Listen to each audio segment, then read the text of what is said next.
Matsuzaki opens up the blade, catches the US unsighted. As Ireland goes for another hammer, this one arcing over the top.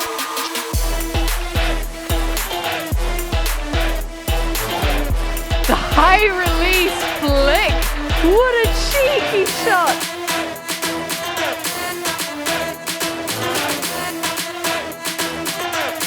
To Gaskill for the win. Welcome everybody, ladies and gentlemen, boys and girls, everybody in between and all over the world. We've got a fine vintage ultimate game ahead of waiting for you today as Italy and Canada go to battle in the hopes of making it a bronze medal occasion for them. In this instance, they're going to have to try and surmount the disappointment of losing their respective semi-finals, but quite close run affairs and perhaps a little bit more draining for one side than the other. Yeah, always a struggle to bounce back from those tough semi-final losses and try and get that bronze medal. It was definitely a tougher battle, I think, for Italy, going all the way with Belgium. And I think you see there 15-14 loss for Italy, heartbreaking for them, starting on offense as well, but towards the end of that game, stacking lines, kind of going all out. They left it all on the field, so really hard for them. I think Canada, quite early on, the USA got a commanding lead, and they were never really in contention, so they might have the upper hand and beat Italy earlier on in the tournament. That one a spicy affair, particularly the spirit scores. I think Canada gave Italy a 5. I think Italy gave, it was either 7 or 8 to Canada, so a chippy old game, hoping it's a lot cleaner here. And again, both these teams would have loved to be in the gold medal match, so you just got to refocus and recalibrate things. And lovely evening here in Logroño. Most players have finished up playing, most teams done, and everyone getting a few glasses of red wine in, a few cervezas, and gearing us up for a nice boozy bronze medal match here. And we've got to give a huge shout out to everybody who is supporting throughout the week. We've had a wonderful time here in Logroño. The action still to come tomorrow with the finals day, as we've got this final medal match here on the Friday. We have a look at Mac Pettenruzo, who has been brilliant so far for the Canadian side. The assists, the goals, they don't tell the tale of just how much work he puts in, constantly being that safety release valve, real bright spark, even in the match against the USA, where the Canadians gave everything they could and still came up short to that imperial icon of ultimate that is USA. I gotta tell you, hard not to just interpret a little bit of attention from the amount of Canadians looking down, but what about on the Italian side? Giuliani was a man possessed in that semi-final. He didn't deserve to lose it. Had an incredible amount of blocks, was throwing himself around everywhere, and has to regather himself here and try and get some blocks against this Italian side. Joshua Poltok with the whip snap flick. We know he's got a cannon on that arm, and he's not afraid to use it as they're coming up against this Canadian zone. Have to imagine their earlier experiences against it in the tournament will help calm their spirits somewhat. As Poltok going back and forth, thinks about spreading it out, isn't able to. Now Mancinelli gets it on the far sideline. And another swing back through to the opposite side to Poltok, coming under and collecting it, Ruscello. Poltok goes down the line, stutter steps, not enough to escape. Ruscello gives it to Mancinelli. They try to get it back to Ruscello, but there's going to be a little bit of conversation. And last time these two teams played in the power pool stages, it was Canada won 14-12. Always hard to beat the same team twice in a tournament though, Lorcan. Especially when it's that close at 14-12. Joshua Poltok wants the backhand break, feeding all the way to the end zone, but the help defense on the other side. Canada were wise to it, sniffed it and snuffed it. Overshot that one, overcooked it. First break chance goes to Canada. So can they go back in the other direction? Number 7, Christian Bilus, has been fantastic. There's a huge shot. It's floating, it's floating. It's collected at the back of the end zone line. Early score, Bryn McCall, 1-0 to Canada. Canada are tuned in here. Lorcan, they look the more ready for this game. Sensational play there. Let's have another look at that sensational play. And I think just kind of a little more switched on here. A lot more fans in the crowd. They just watched the Canadian women lose the bronze medal game, so looking to try and bring another one back to Canada. No medals as of yet for Italy, but so unlucky in that semi-final. You really feel for them. And this is the overthrow. Casanelli was free. Could have been a nice clean hold for the Italians, but Brichet with a big old Border biscuit, he's ready walking off the field, that one coast to coast. That's confidence, baby. Yeah, he certainly doesn't lack any confidence. Sometimes you need that, especially on a D-line, if you're trying to find a way to score, just putting up those money balls. Hubris be damned. And that confidence so important as you're coming into the final match of your tournament, trying to summon up that energy, that resolve, that will. Rex Ewan, who's been very impressive all week long, coming up with the big pull, and here come the Canucks trying to get another break early against Italy. Waiting under the disc. The cut inside, cut off almost immediately. Mancinelli has to rotate, wait for opportunities elsewhere. Doesn't like that initial pop either. Undercuts being shut down left and right. Eventually he comes back. A little bit of swapping back and forth with Casanelli. Then clears out. Mancinelli still sitting in that linchpin position. Fabri. The swing around. That is to the open side. And that's a searing inside break. Once again, the quick action, ups and downs. Fabri. Mancinelli makes the move back, collects. Two Italians go down the line to the exact same space, and then they just kind of clog, but fantastic precision on the throw. Somehow able to find Saracco, and they continue to the end zone, and the hands of Fabri, 1-1. That's more like it from Italy. Looking like that well-oiled machine. Such a fantastic offense, has been incredible to watch all tournament long. Play some of my favorite offense. It's really tiring offense though. They do a lot of running, everyone active, but so good at getting those continuation shots on the break side. Relentlessly attacking it. Great play by Fabri to help them regain their composure and get an early score on the board. One of those left-handed players on the O-line, and so it's good to have one of them.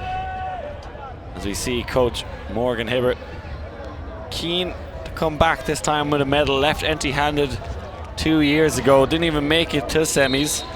Lost against Germany 15-10. So a bit of a comeback year for Canada at this tournament. We already have the mixed team in the finals tomorrow, so any Canadian fans, be sure to stay tuned for that. The women couldn't do it against a strong GB side, but there's a really good Canada Open team. And a huge shot deep straight away, going all the way down, but it might just be a little bit too far. Even the speedy form of Marty Gallant could not gallop after that one. He's a fast old boy, Lorcan Glan took off there, and he was open, he was free, he has a lot of speed, and again, that's the second overthrow we've seen in this game, and perhaps, you know, the latter stages of the tournament, those come a little easier. So Italy with a chance to immediately get their break back and keep up some pressure. Tommaso Zani come up through multiple junior programs. There's be a call for a foul. I think understandably when that first happened, McFadden was blown away, and then Zani was like, no, it's two cutters downfield. As McFadden really stepping off Zani.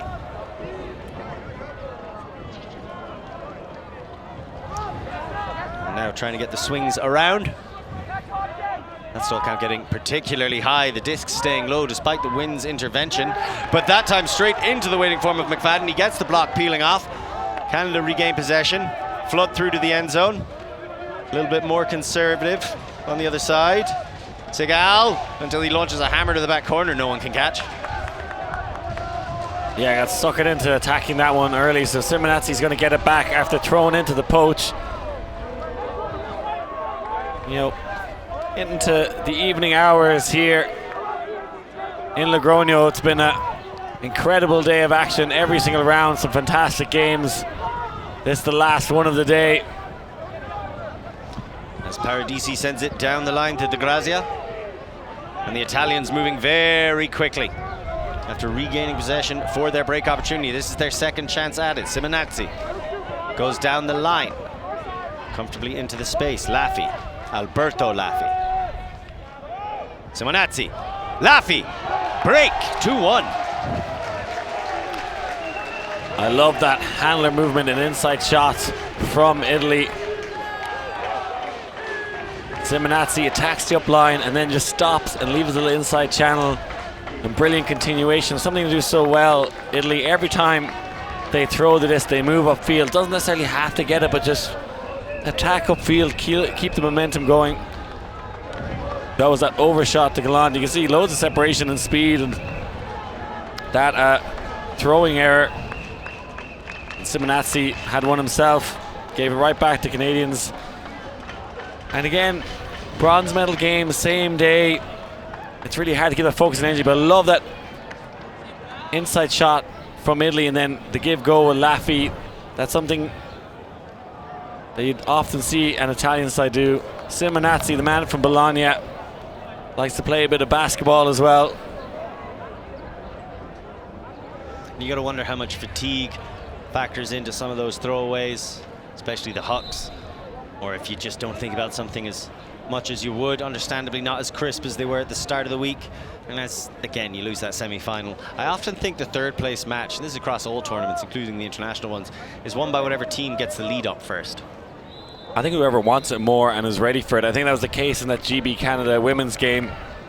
I think because GB were playing US and kind of out of it early in their semi-final, they kind of had one eye on the bronze, rested legs, really wanted it. As we see our first offside of the game. There was a couple of those in the bracket play. We've seen a lot of them and time violations, but it's so hard to recover from a semi-final loss, especially a heartbreaking Universe Point one that the Italians suffered. Bilas with the disc. Absolutely incredible for Canada. Both sides of it, frequently swapping over to their O-lines when asked to do so. There's a bit of a call. What is the call? Let's see if we can eavesdrop in and find out more. Offside if this can step past the ground. We had our hands up. You had your hands up. Yeah, but I was like this. Okay. Maybe I don't know. So it. Okay, it's okay. So he said. So to be clear, Canada have called Italy offside. Yeah.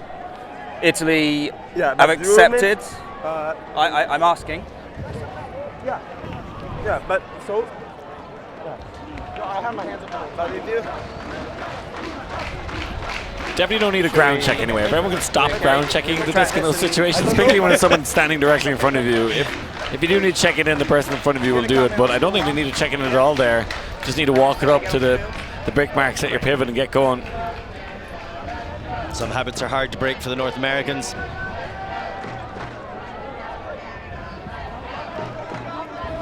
As they try to get moving against this Italian zone. On the far sideline. Richet, big time receiver. They go back into Bilas. Bilas, lovely drop inside flick break. Finds the hands of Dax Miller. A brushing pop to Podnar. Richet. Richet thinks about launching it around the corners of the end zone to Miller. Unable to do so. Instead goes back to Bilas. Bilas. Again thinks about the drop flick. Opts for Lebel on a backhand. They are really sticking close to that sideline and calling for a bit of contact on the throw against Matteo Paradisi. What do you think, Liam?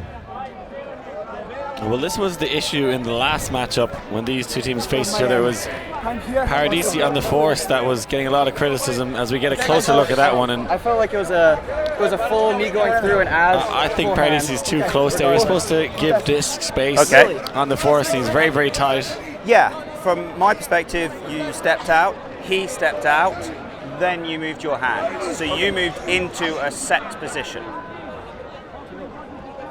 No, Would you like a rules clarification? Sure. Yeah. Okay, so if it's a offensive foul, then stall stays where it is. Okay. What stall did we have? Okay. Stall 26. Sure, coming on 6. Okay, are we good? Great. Stalling 6. I do think there was just a little bit of tiredness to that move as well. LaBelle had already pivoted and just didn't have the energy or the enthusiasm to step out of that pivot. Figured he could get away with the backhand anyhow. Bilus sends that all the way across. Acres of space. Nicely done. Now Canada outside looking to finish this off. They already gave back their break, but they hold on to get that score. Thought there maybe be a bit more conversation, but no. They will stay with Melvin Brichet and the goal, 2-2. And we are on serve and tied up here at 2s.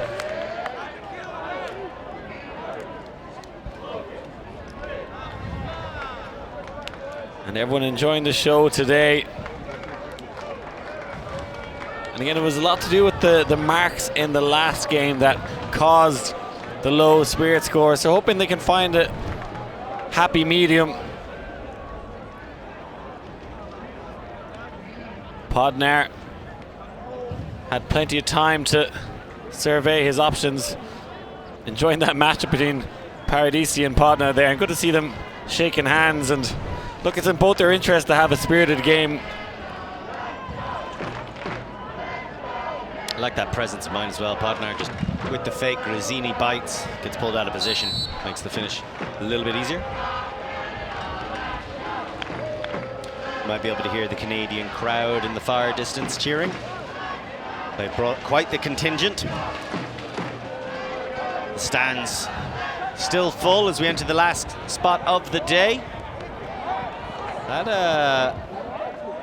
That should have been a brick, but because he caught it while his foot was like half in, half out. That's gonna be back in the end zone. Yeah. He got confused with the lines, and he caught that pull. You have to let it land out of bounds.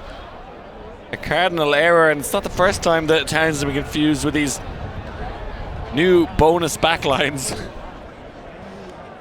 He thought that brighter yellow line no longer the back of the end zone after WFDF changed it yesterday. He thought the end zones were too close to the fence and shortened them. Yes. Can I ask if he catches it foot on the line? Doesn't matter. It still comes up.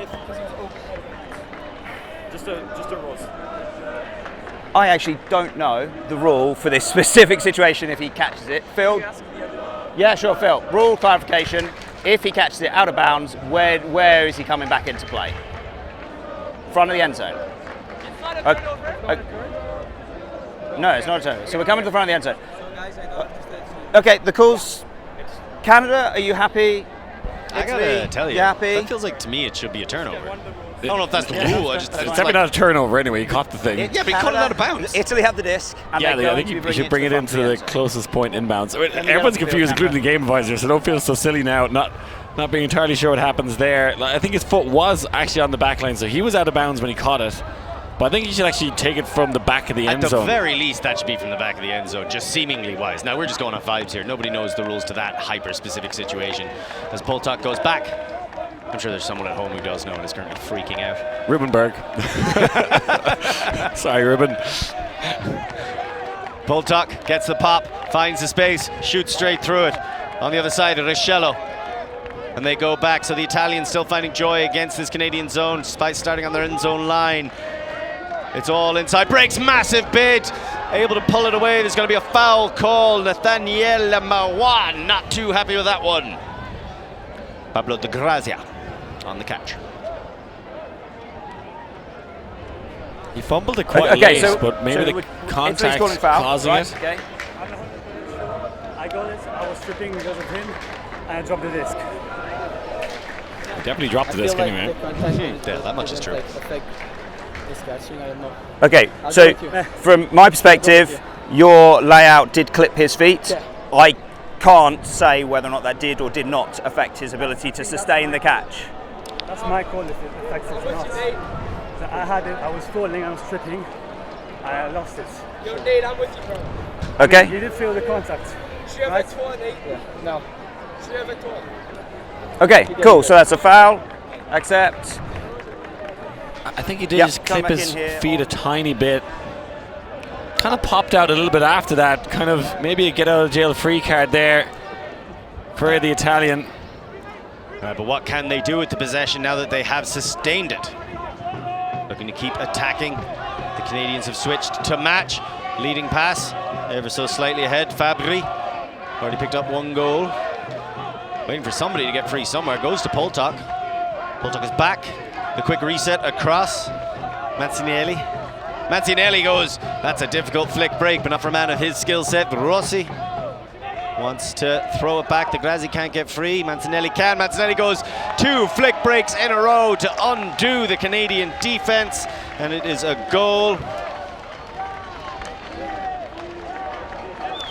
And happy to get away with that one. Interesting start to the point for Italy. I'm pretty sure he has to take it from the back of the end zone there. If you catch it out of bounds. So it seems like we're getting fed from a few different spaces that you are allowed to catch it out of bounds, and it is the correct ruling for it to go to the front of the end zone.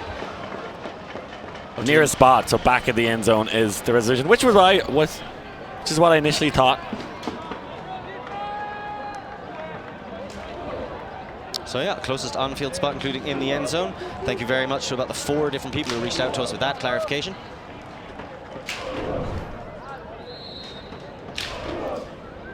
Game Advisor caught out on that one as well. It's really unfortunate because it was due to the new lines, and you really feel for the Italians. Now they still managed to work it the whole way up. We're probably gifted the front of the end zone, which is, considering the circumstances, you know, not a big mistake in terms of rules clarification. I think if he didn't have that extra line, he would have let that one go, and would have been easier for him to see the correct back of end zone line as they're back in.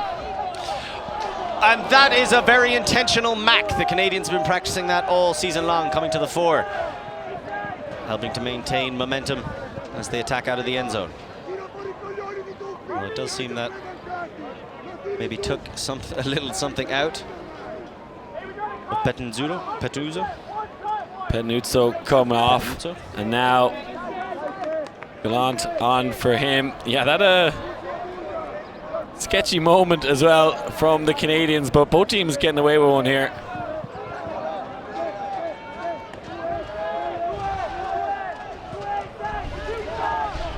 Boland, inside flick break. Both teams able to attack that space very effectively. Lebel goes for another inside flick break. That channel is wide open, it seems.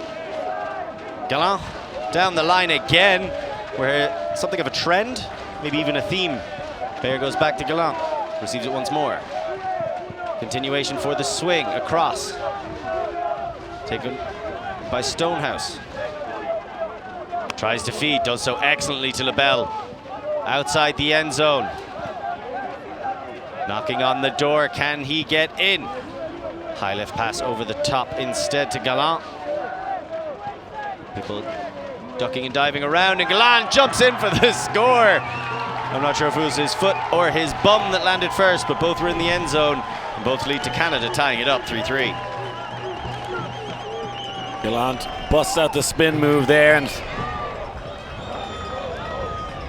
a nice hold for the Canadians. Injury subs on to get it done for Team Canada. All tied up at trees, and that feels like a fair scoreline. There's been some unusual moments as we see Gallant, a hurricane and a tornado all wrapped up in one. Don't have to worry about too much about running out of game just now as we're at the end of the tournament, and love to see the young Canadian pumped up right now as they're looking to keep these things close. There's been a break at place so far in this game. Did open with a break for Canada, immediately responded to by Italy. As you see, Ben Boland, a real force for the offensive side, and a name that already rings out in North America. Now starting to sound familiar in international ears as well.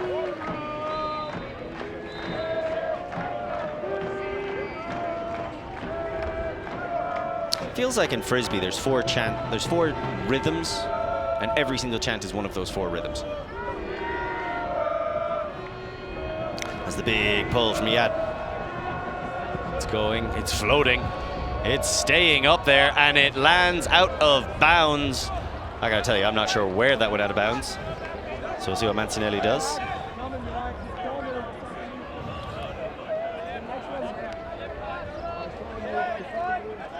Shout out to Tim Rockwood, is watching at home, getting some rules clarifications as well, and happy birthday to his son.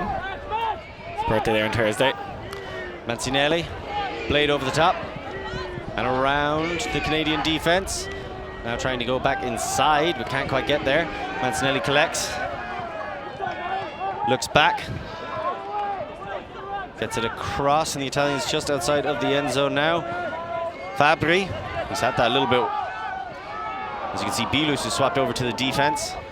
This before the heat break. Canada doing their strong lines, but Italy staying stronger still, ending with Samuel Ruscello for the goal. They go in 4-3 at the end of the first quarter. It really does feel like quarters with the heat break, and you see teams often stacking lines. Both teams just going toe to toe here, and another classic hold for the Italians. They have the lead now, 4-3 up against Canada.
The 2025 club season is upon us, and Ultiworld is bringing you all the action. Ultiworld is the best place for live video, news, highlights, and analysis of your favorite teams and players. Bartlett scores again. Make sure to subscribe for our extensive live coverage of the USAU club season, including the thrilling club championships in San Diego in October, exclusively on Ultiworld.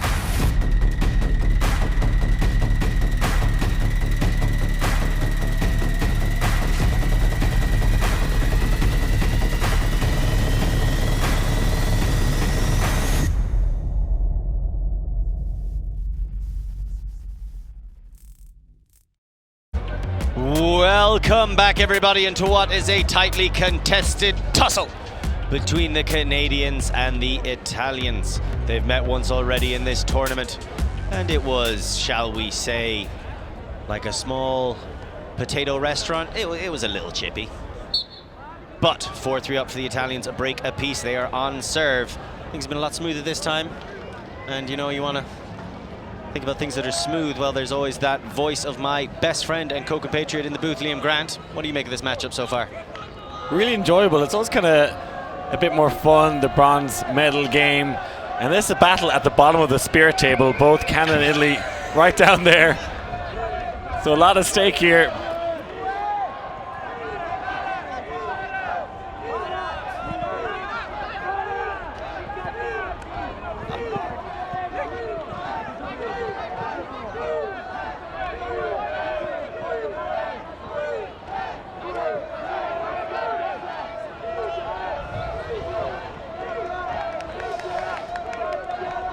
as we see rushing down the field the Canadians. We were worried would they come in a little bit flat.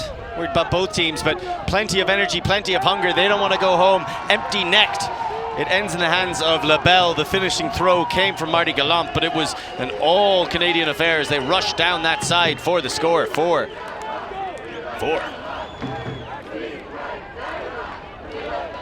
Yeah, all tied up. Coming into this second quarter action. And Stonehouse and Marty Gallant just so good at that small ball action, and it was at force middle at the start of that point, and that kind of favours that small ball give go side to side. The Italians never really getting set on defense, and the Italian team do that a lot to maybe try and stop Hucks, but maybe not a great idea when you have Gallant and Stonehouse on the same line. Showing the experience, showing the offensive versatility of this line. I gotta say though, it's a pretty big win for the Italians to survive that first power line from Canada 3-3. And going back to 2 years ago, Italy were in this same situation, bronze medal game, bit of a Freudian slip there. They lost to Germany. I think it's caused the same situation. They weren't really up for it. Look a little more up for it now than they did back then, and it's kind of thing up to the coaches as well to make sure your team is recovered well and move on. Again, easier said than done. I'm a little surprised Casanelli just let that one drop. Thought he'd want to try and grab it. Happy to let it go past him. Marcinelli to Polchak. Polchak throwing that one very close to the ground. So the Italians taking a couple of scares here in the last game of the tournament. Stall count getting very high. Kai O'Donnell getting very invasive. There's the throw over the top. The defense arriving, but a little too late, and now shooting the poach, the space, collected just outside the end zone. So pressure arriving, the stall count will be there. Francesco Solmi needs help, it arrives. And there's the finish, gets it right back from Andrea Fantini. 5-4 Italy.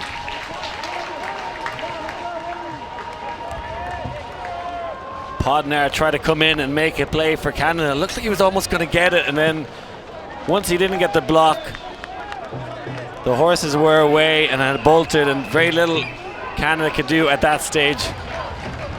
Solmi, a very big target. You see Podnar there, looked like he almost got a piece of it.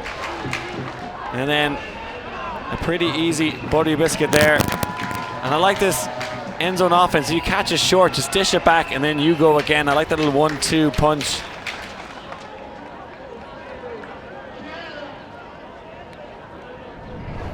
So Francesco Solmi,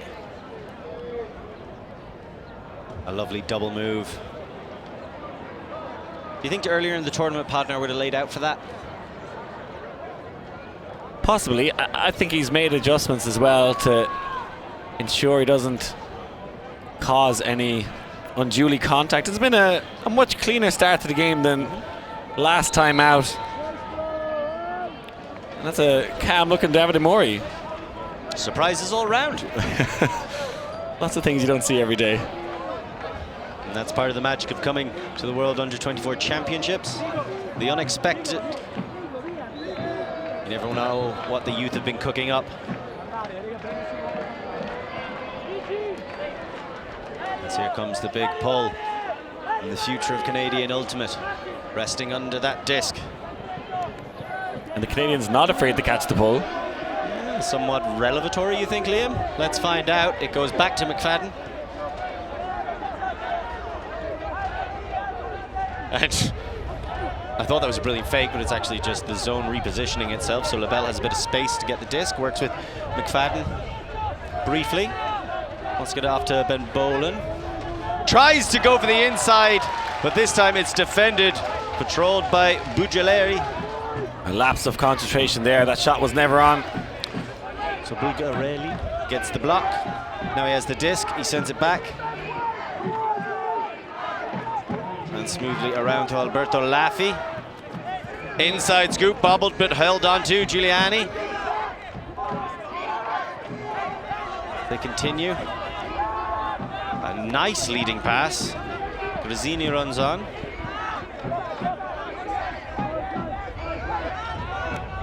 Goes back to Simonazzi. streaking under Camerato. Quick continuation pass. Grazzini.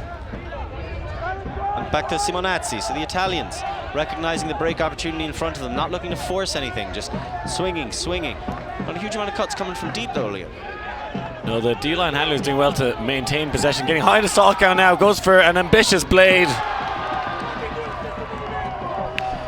Fantastic block by Gallant.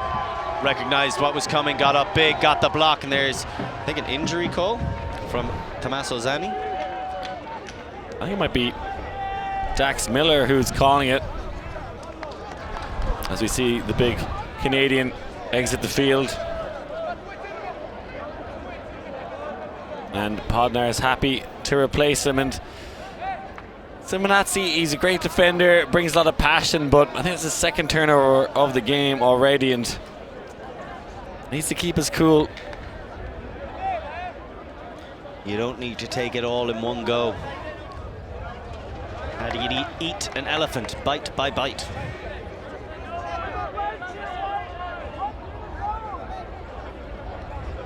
It's Gallant. Coming up against this clamp again, going down that far side channel.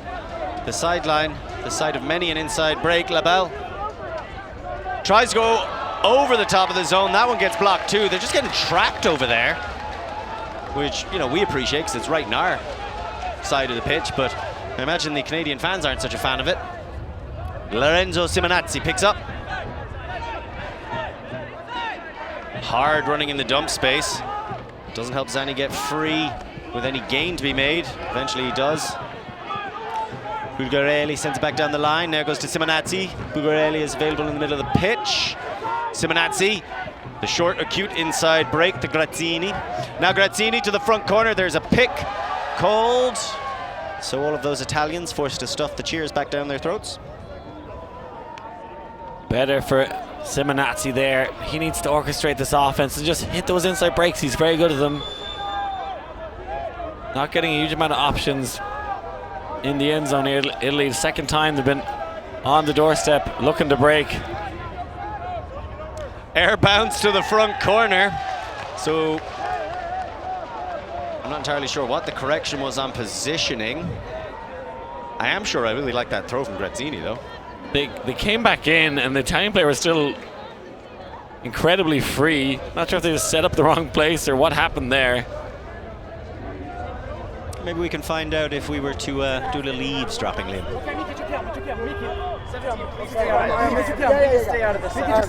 Did you tap it in, Nicky? Yes, he did. Did you tap it in?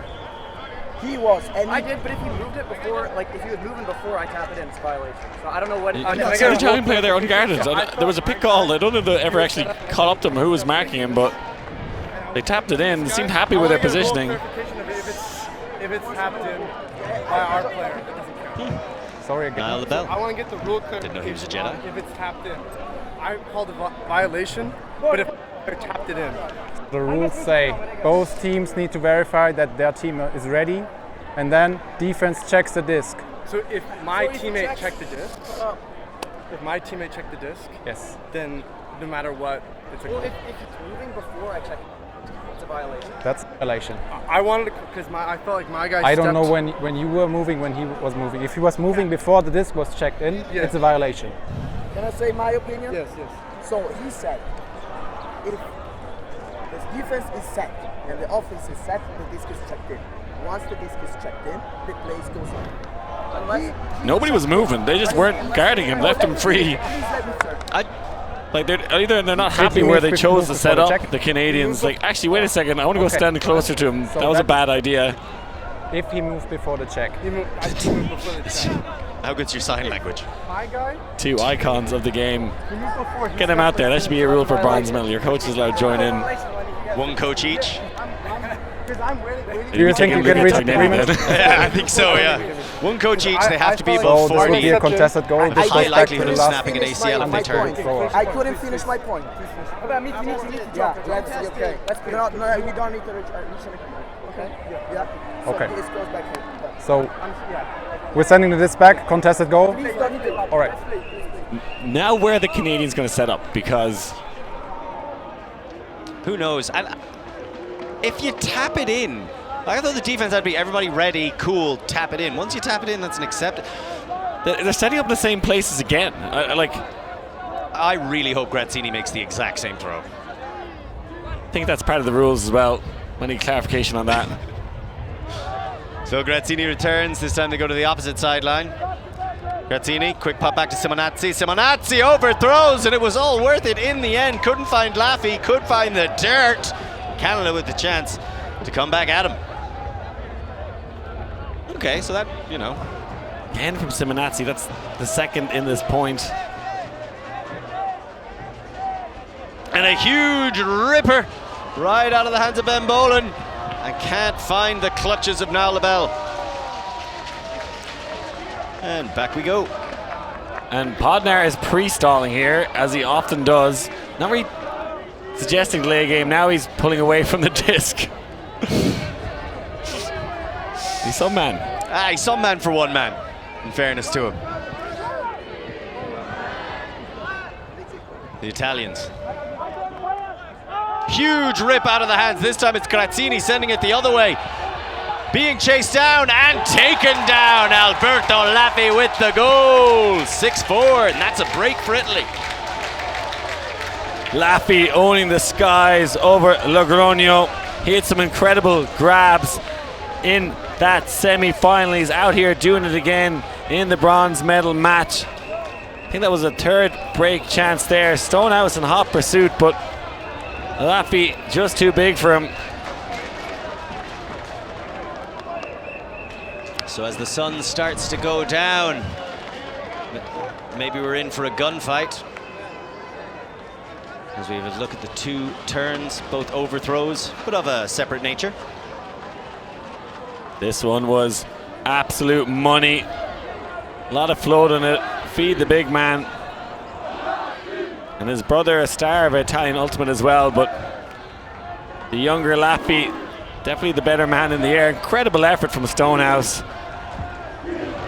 He never had position though. That iconic number 13 jersey. Both Laffys like to sport it. Arturo more of a handler. Yeah, Arturo usually wears a red cap and we kind of think of him as Super Mario. I think Alberto more of Superman. Certainly has the moves down. And Italy have Canada down right now. 2 points, 1 break. They started on serve. Immediately gave it up, almost immediately got it back. So 6-4. Half-time approaching. 40 minutes into this matchup. And here come Canada. Fielded by Seagal. Sends it across to Belus. And then flowing to the near sideline. Center of the pitch, the Canadians waiting for more moves. They slowly arrive. Seagal. Belus goes back. And nicely around. Pednuzzo. Doesn't want to take on that difficult deep shot on the break side. Happy to take the swing though. And Podnar with an absolute diamond across to Melvin Brichet. Brichet usually a D-line player, but playing a bit of offense there. And there were some defenders in the lane, but that arcing pass just clearing over the heads of the Italian defenders. Brichet's had those sunglasses on the back of his head all week. I've never seen them on the front of his head. But maybe needing eyes in the back of his head to get free there. This is a fantastic put by Podnar, calling his pocket and finding Brichet. I think they needed that one, Canada. A nice, quick, clean hold. Get your D-line back out there.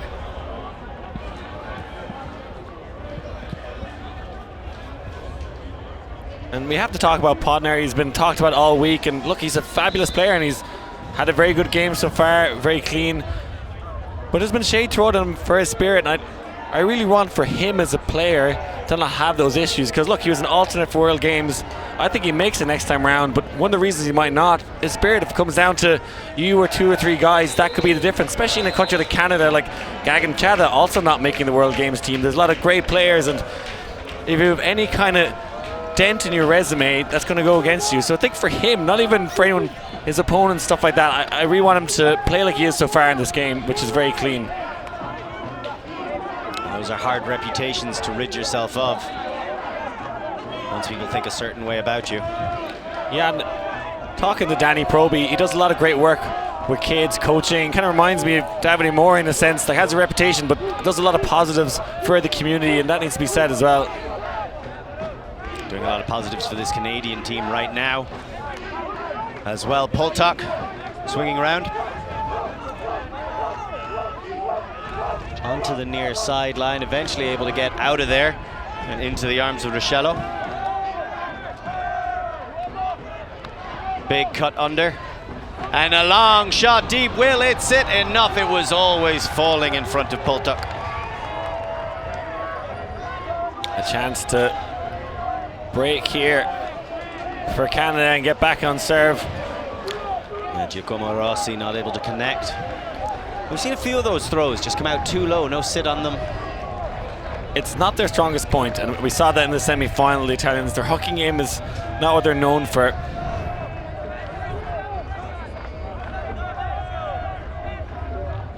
Gallant to Stonehouse on the other side. Now that's a hooking game that's well renowned. And quickly the Canadians filter through in support. Keylor gets the dump back. Ayad across, nicely into the path of Le Marois, and then finished. So that's a break back for Canada. When did that happen? I think when he spiked to this there, Logan. You can see they're pumped up here. Get a good break, tie up the game. All those discs will be going to local schools donated. Not sure what you're going to do with that one. Yeah, because we don't like those schools. But love this shot. Gallant with Stonehouse. Such a good combination. I'd say the fastest 2 players on the field, at least look the fastest to me, and kind of more of the modern build of an ultimate player. Stonehouse, Gallant, not actually that tall, not like the giants we see from some of the other players on the field, but just really fast, really quick, really nimble. Very quick release on the throws. And I think they look some Austrians. I'm guessing they're cheering for the Italians. I'm not sure. It gets a little bit harder on the Friday after they've done the jersey swapping to work out who's cheering for who, because you wind up seeing a whole retinue of colours in the crowd. Maybe they're just cheering for themselves. They are Austrian after all. You imagine they've been on the beers for a little while. Yeah, they're pretty drunk. Austrians doing what they do best.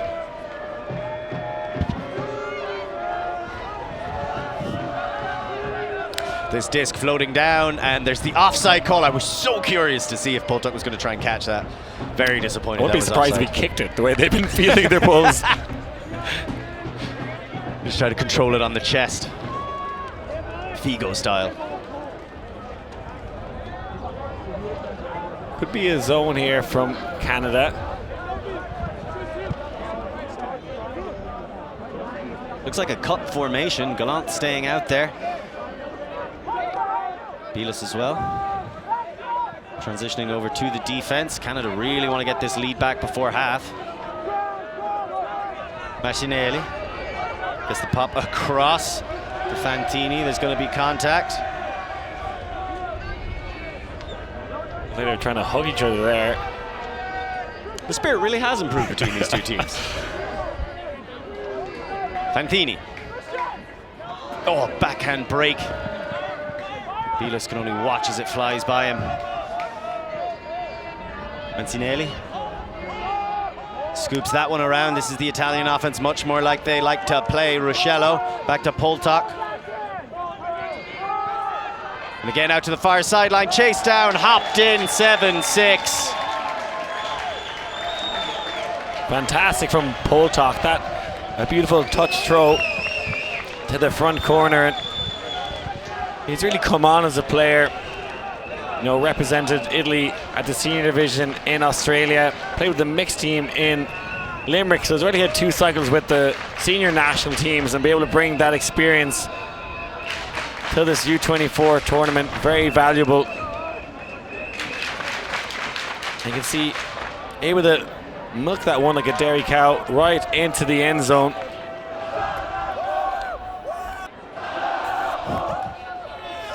Giovanni Sirocco with the goal, playing to the cameras. And the Canadians making the tacos and Italians just eating them.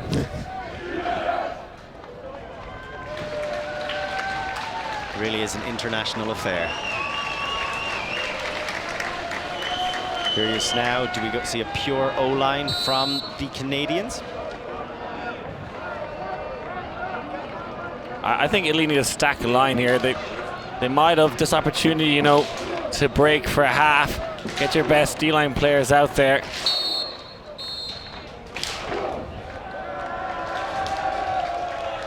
That one's coming down. Ben Boland collects. Centers. McFadden. And the Italians again going with his own. Canada happy to try and overload it on the near sideline initially as they melt, pull apart and shoot through the gaps. Very smoothly done. Ricky Tran, number 12. Really impressive in that close-fought game against America. Nice low shot from Stonehouse. And Boland tries to jump up, really just jumps into the defender. I watched Ben Boland play at the World Juniors, and every zone he came across, he did that Ben Boland bounce and tries to bunny hop an extra yard or 2. I love it. I think you gotta. McFadden working the break side. Those backhands going exactly where the Italians don't want them to. Back to Boland. And back through nicely. LaBelle fakes the hammer, takes the pop. Boland threatens to throw around to LaBelle instead. Stops to have a little bit of a conversation with Grazzini.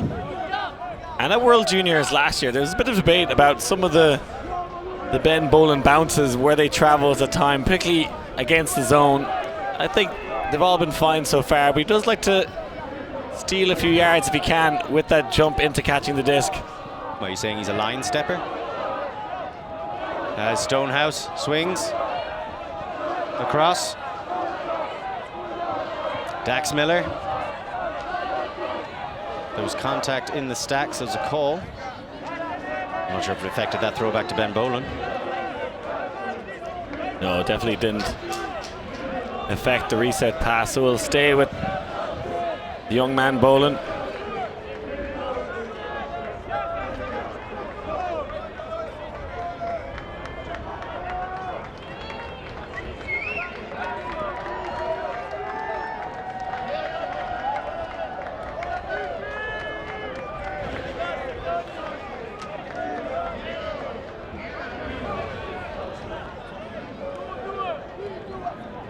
Boland has the backhand break, goes high, elevation. Liddell keeps the foot low and inbounds for the score. 7-7. We are in Europe, so we are calling it Galaxy Point. We are in the Galaxy as well. I think we were in the Milky Way last time we checked. Oh, that's an interesting development. And the Canadian flag still flying here. It's got to be power lines from Canada at least if they want to try and break for half. We are on serve at the moment. These two teams never content to let one of them maintain a lead. As soon as there's been a break, there's been a hold and a break right back.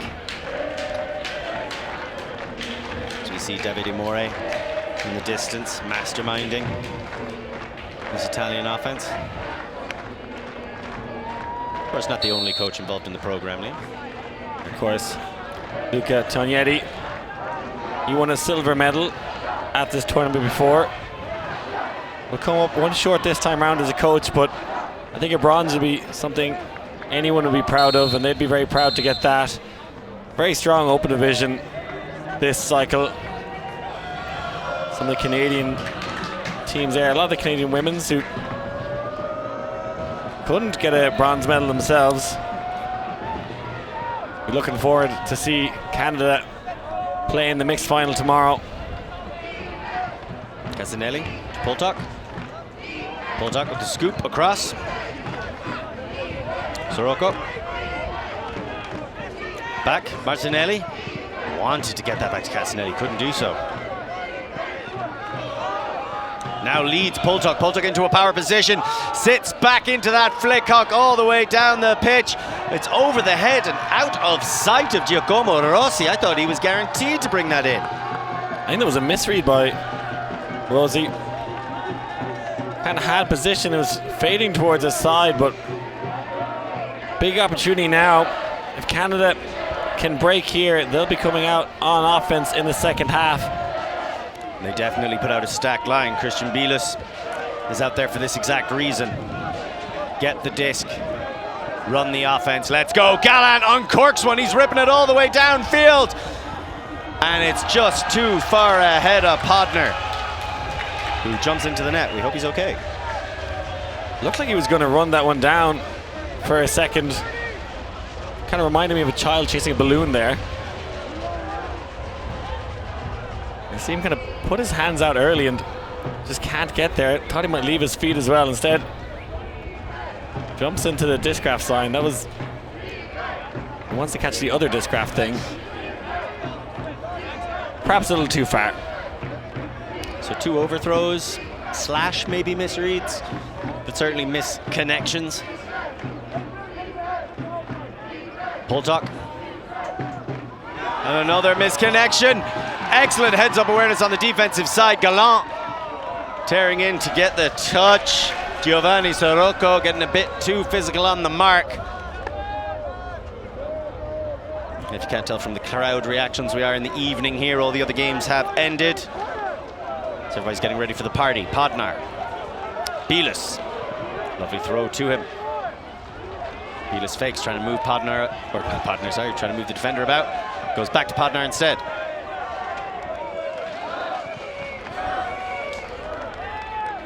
So Podnar calling a timeout at stall 7. Looking to hold on to possession. What do you think about that decision? I know a few players around the world that like to do that, like to call timeout high stall. A friend of mine, Greg Cohen, used to do it and then just set up the same throw. We'll find out if it's a good idea or not when we come back in, if he can punch it in. Really exciting final coming tomorrow, folks. You got to watch that one. A rematch of 2 years ago. Belgium trying to do a bit better than that. This United States team were really tested by Italy in power pools, but it's got to be odds on money for USA to get the clean sweep. We're going to have a few different finalists going up against them. And you can see, you were talking earlier about the depth of the tournament and the talent. I don't think a lot of people expected Belgium to return to the final. Canada, of course, we're hoping to stay on the opposite bracket. Italy pushing the Belgians just as close as they can. In the quarter-final, Colombia pushed Belgium, playing the game of the tournament for themselves. So really the blending between the skill levels getting closer, and it's harder to find separation apart from, I would have to say, United States, obviously coming in as the considerable favourites. But the Belgians, they don't know any better. They can't really beat themselves mentally. Now, they're going to throw up a lot of speculative stuff, but there's a pretty good chance they'll come down with it. From what I understand, that's pretty similar to how the semi-final plan went. That's how the semi-final plan went, but different defenders on the USA side. You're going to have Clyburn and some other D-line personnel trying to run Toby into the ground. He gets the reset on the high stall count. Bielis across. Keeler. Podner right outside. Can't get the pop in. Can't get the bobble back into his own hands. Just outside. Brichet. Yeah, I was curious about how open Logan Keeler was there.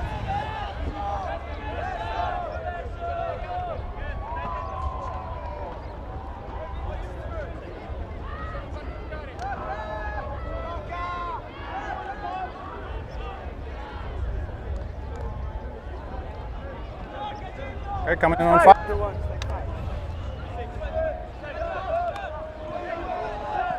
Done back. Bielis tries to scoop it inside to Brichet. There's going to be a foul called, not liking the contact from Sirocco.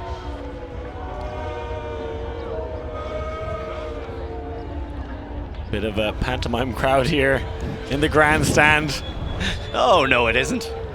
No, not sure what the call is there. Was there possibly contact from behind?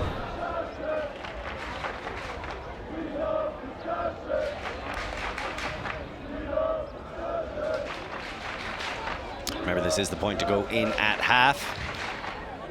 Canada started on defense as well, so trying to earn that extra break. They put out this strong line. Brichet just outside of the end zone. Just in front of him is Keylor. And there's the throw. Keylor diving forward to collect it. 8-7. They're going to go in front and take the advantageous position with 1 half left here in the bronze medal match. Looks so nice. He spiked it twice. Brichet. I guess these guys just hate the local children of Logroño. They love scoring breaks though, and that is a break to take half. Galaxy point. Game Advisor has some hard work to do at halftime, untackling that disc. Can be done.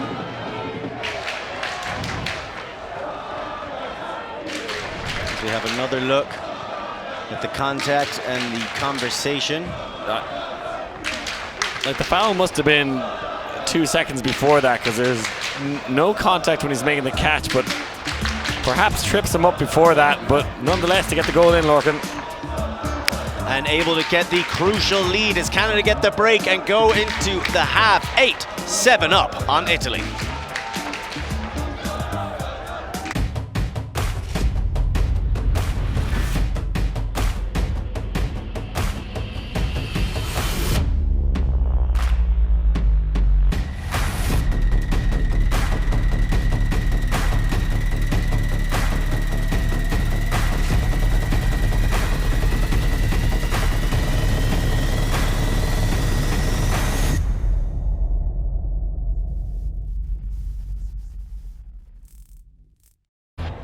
Welcome back, everybody. Canada in a commanding position, only 1 point up, will receive the disc in the second half, as we are glad to receive Davide More. Davide, thank you for joining us. The first question: how did you marshal your troops and get their heads back into the game following the semi-final loss?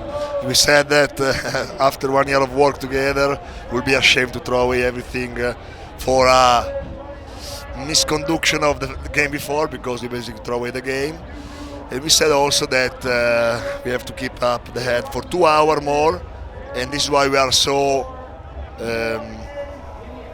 wake up, so active in the sideline. We want to win this game, and we know what we are throw away, because it's the same problem. We throw from 30 meters. Instead to go until the end in the end zone, we try to resolve in 1 pass or 2 passes. This is the gap. If we stop this gap, we win by 2 or 3. Because in defense, I think we can, like against Belgium, we can not smash, but we can smash them also in defense. They are playing so well. They are going out from the situation bad, but we are not converting the possibility we have. You've seen a lot of spiking in the end of that point. Is that something that bothers you, or what's your thoughts on the spiking in the game? Spiking mean spiking? The taco discs. I mean, with them, our problem is that the first game we played against them 4 days ago, we received 5 in the spirit from them, and by our opinion is that they apply the rule of USAU, and they apply the rule using the game advisor to slow down the game, and when they are up, they super slow down. When they are up, when they are down, they want to start quickly, and this is something we are not still fixed. I don't want to say nobody cheat. I think there's only an approach of Frisbee. We are not used to, but we are in WFDF, we are in Europe, we are not in USAU. We have to adapt it to speak with the players involved in the pitch, and don't stay turn speaking 1 hour with the game advisor. That we thankful them to be here, but we have no referee sport, no referee. This is our problem with them. And focusing back in this game, second half, had those break opportunities. What do you need to do to keep those players focused? I think Simonazzi had 1 or 2 turnovers on those breaks. I think he got it in anyway, but what did they do to need to stay focused in the second half? We set them already to remember when the disc go down in the turnover, that after we have 2 or 3 really good handlers, super quick and small in the turf.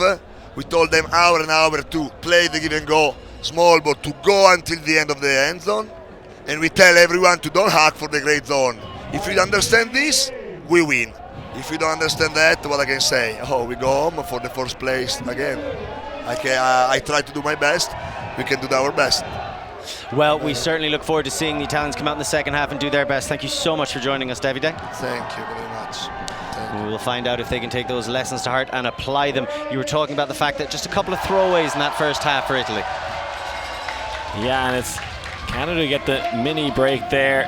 Just getting that break on Galaxy Point, such a pivotal moment. But pretty clean game and lots of clean holes and kind of going toe-to-toe, but big advantage now for Canada. They come out in the second half and get that clean hole. They'll be 2 points up. And now we're going down to the Canadian head coach, Morgan Hibbert. Thank you so much for taking the time to join us. Big power line coming in at the halftime to make sure that you took that lead. How do you put together those lines? What do you tell them before going out there? Put the team on their back.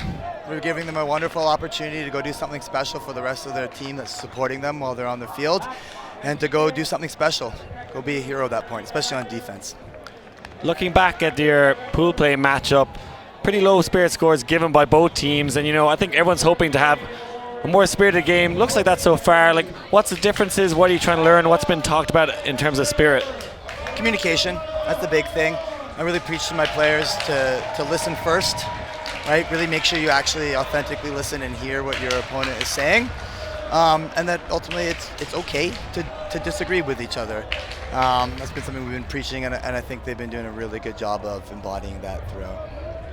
And how do you balance the emotions, obviously the defeat from the semi-final, but then bringing that intensity back into this matchup while still keeping it spirit? Yeah, I just shared some personal experiences. I've been in this situation myself a bunch of times, and I've been on the positive end and the negative end, and one thing I told them is that happy beers is way better than sad beers. So let's go have some happy beers tonight and win this game. That is certainly some advice that would do well in Ireland. Thank you so much for joining us, Morgan Hibbert. We hope you do well in Spain. Thank you very much. Appreciate your time. Thank you, everyone. As now we're getting ready for the second half to start. The two teams are lined up. As we mentioned before, Canada coming out in offense, Liam.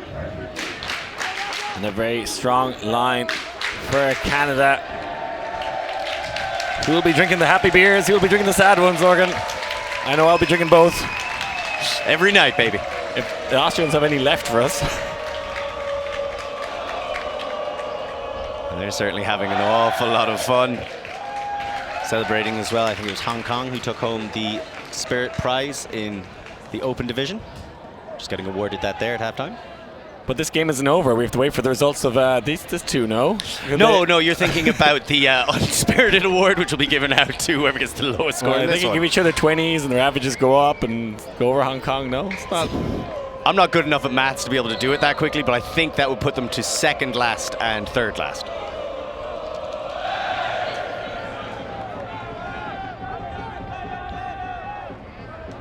As the disc comes down, Seagal collects, feeds into the middle. We are here at the last half of the semi-final. The last half of the second last game of the Open Division in beautiful Logroño, Spain. Big bid from Zani, but getting zip out of it. The leading pass shut off. Italy have gone with match. They want to go lock down. Trying to limit the opportunities for the Canadians. Gallant, he doesn't mind a big shot, but he'll take it under if it's open as well. Tran, man who seems open all hours with the ability to catch the disc at all heights and angles. Leads the pass to Gallant, bit of conversation.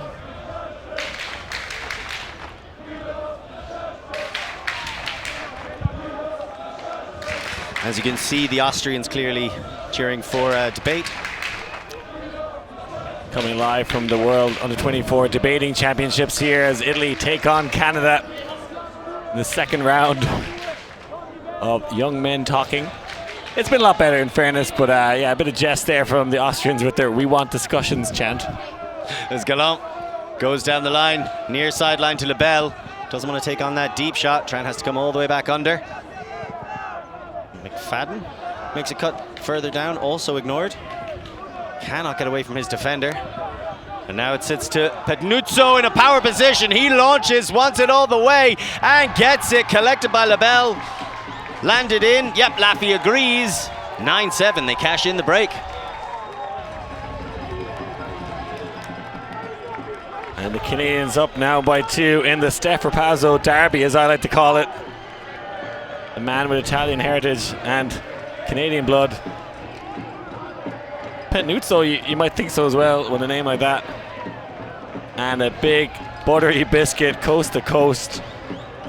Some champagne ultimate from the Canadians.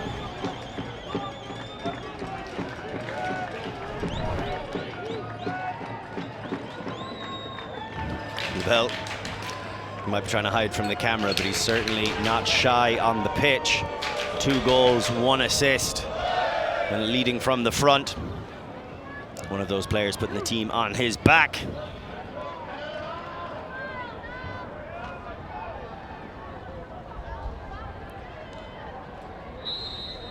As the Canadian fans in the stands.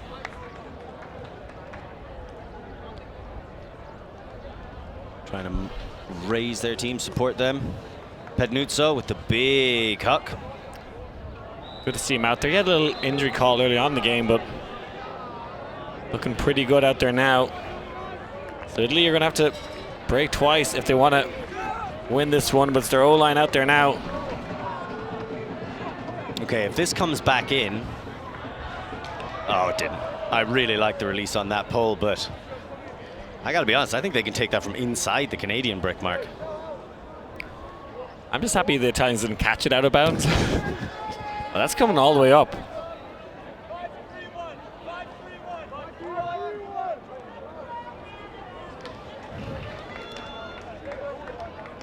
Surprised that Canadians not pre-stalling in this situation. I think Potner's on the sideline. Mancinelli sets it back in. De Grazia gets it across. Quick uprush cut from Casanelli. And then a pop to Fantini. He's happy to move it quickly. Mancinelli. As Fantini has De Grazia. Still wants to look downfield. Now he looks to De Grazia. And it was well shut down. I think he looked a little bit late. Kai O'Donnell was ready. Shut off the first option. Didn't have time for a second. And Bielus just directing traffic, making sure everybody gets in front. And a friendly little high five. And a pick call. Brichet looked a little bit free there.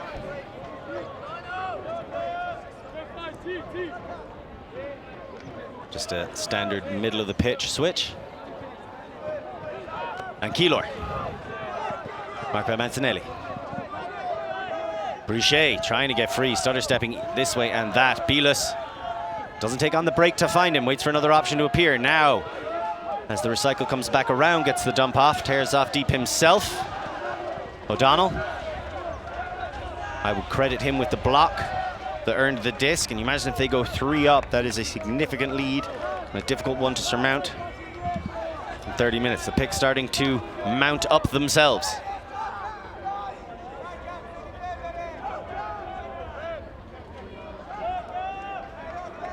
O'Donnell. Podner. Brichet.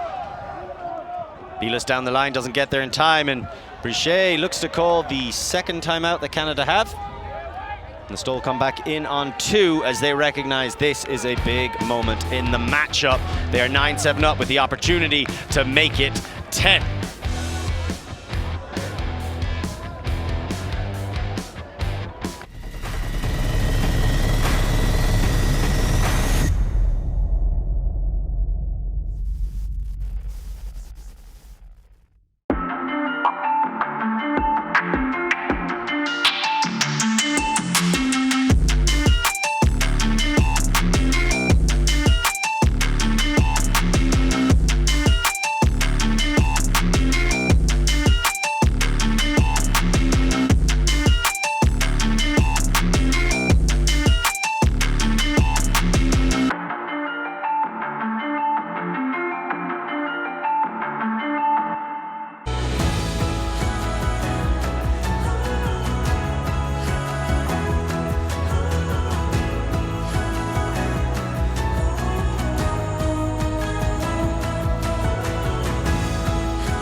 Welcome back, everybody. The action is straight back into it. There's the leading pass down the line to Podner. He collects it from Brichet, picks it back up, looking at options. They're arriving. It's a close-fought thing. I don't know if that was inbounds. I think he fumbled it, and by the time he gathered it, he had his foot on the line. That's what I think happened. He fumbled, and so Italy 16. His foot was on the line when he gained control. Italy 16 is calling out. I'd be inclined to agree with you, Liam. His foot wasn't on the ground. I thought this one was still. Absolutely no. And not just because I want you to Okay, be cool. so you've got two perspectives. Would you like mine? I'm happy. Yeah, I'll go with whatever he says. So my perspective was that your left boot was on the yellow line once you had control. Okay. So you're calling. I went to the observer. I'm signaling to the players turnover. That looked like a clear turnover for me. I don't mind doing it. I had the perspective. They can choose whether to listen to it or not. Just quiet down. Dude, you're doing great. You're doing great. Okay. I have. They're gone to VAR with Nathan Kalakovic there in the back of your shot, the Canadian. Okay, we got out. Okay, and I believe they look at the video evidence, and now some of the Canadian players, after watching Nathan's footage, and we get there. Win for VAR, I reckon. Turnover. A rare one. So the Italians get it back. The chance goes wanting. No maple syrup for you, Nathan. No, a good spirit from Nathan. I think the Canadians, look, Nathan puts his hand up when he has the perspective. Doesn't actually give his point of view. Allows the players to watch the footage. He's down there nearby, has a screen, so good spirit in the end from the Canadians. But yeah, that was the right call. He fumbled it, had his foot on the line, little bump on the mark there. Fabri gets the quick pop back. Fantini, Mazzinelli. Ooh, tried to get that off, eventually is able to against Casanelli. A lot of bump and shove here. Back to Fantini. Oh, there's a and foul. there's a bit too much contact. Goes by the faces. Italy has this, 38. Coming in, yep. Okay. I think at this point the Austrians have just degraded into chanting gibberish. Mancinelli. Didn't know you spoke gibberish. Oh, fluently. It's otherwise known as English with an Irish accent. Fantini, smoothly into the center. Casanelli, back to Fantini. Casanelli, with the pop pass over the shoulder of Kai O'Donnell, who's showing off his disco dancing moves. Getting ready for tonight, keeping those muscles loose. Fabri, across, Mancinelli, Fabri. Fantini. The cut under. Collected, Ruscello. The lackadaisical left-handed pop across to the Grazia. And back to Fabri. As now the Canadians past halfway melt into their match defense and the Italians start to gain yards a little bit quicker. Rossi goes back. Casanelli wants to get it, does manage to get it to Fabri. Has Mancinelli in the backfield, goes to Fantini instead. Fantini swings around. Ruscello, Fantini. They've made it to the critical part of the pitch inside the brick mark. There's a bit of contact. I think that was Keylor who went down. Not sure who made contact with who though. I think he made contact with himself there, just got his legs tangled. You can get in trouble for doing that in public.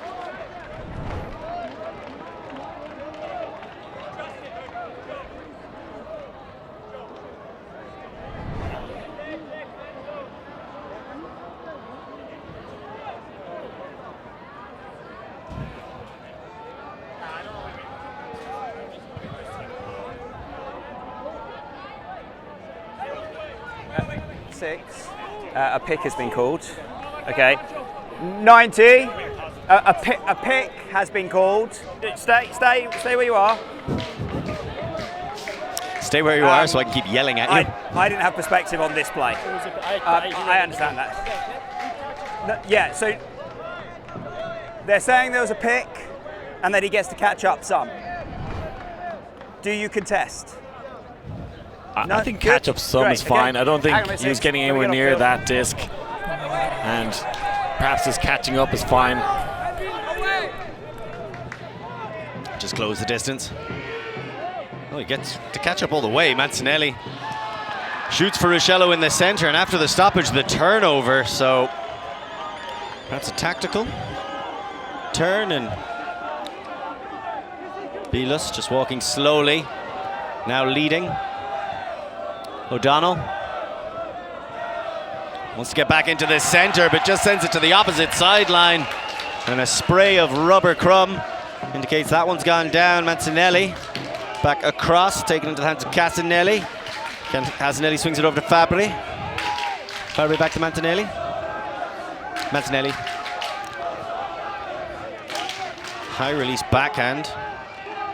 Casanelli, big bid from Kai O'Donnell, but getting nowhere near it. Now they're off to the races. De Grazia. Casanelli. Has De Grazia behind. Finds him. Well, not able to finish the shot to the front corner. The Italian swing to the opposite sideline. Mancinelli. The inside pass somehow sneaks through and into the hands of Fantini.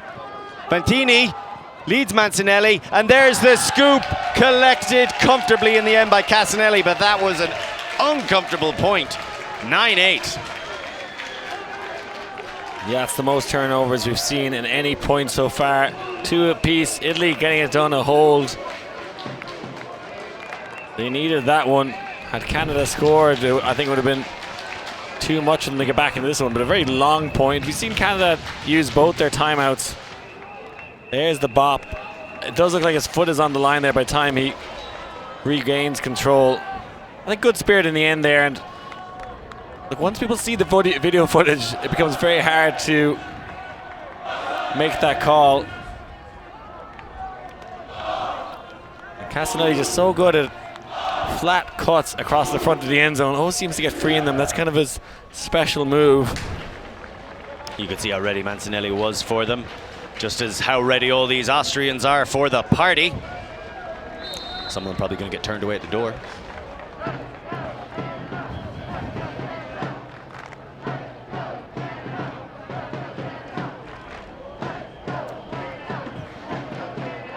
So the Canadians have the lead. Italy looking to break back now. This is a very strong D-line for the Azzurri.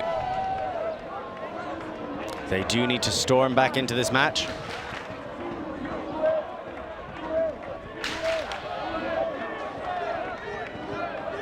Gallant.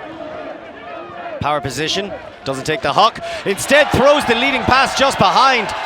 And it is snapped out of play and out of possession by Simonazzi.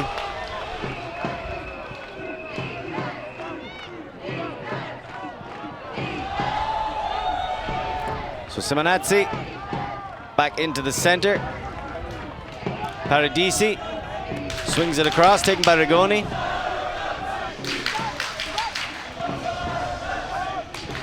And Rigoni back to Simonazzi, who throws it immediately into the waiting outstretched hands of Petluzzo, who launches another one deep. It's Gallant on the opposite side of it this time. Tries to jump it in. Lands just on the line, but gets the quick pop. And that's a hold. Oscar Stonehouse collects.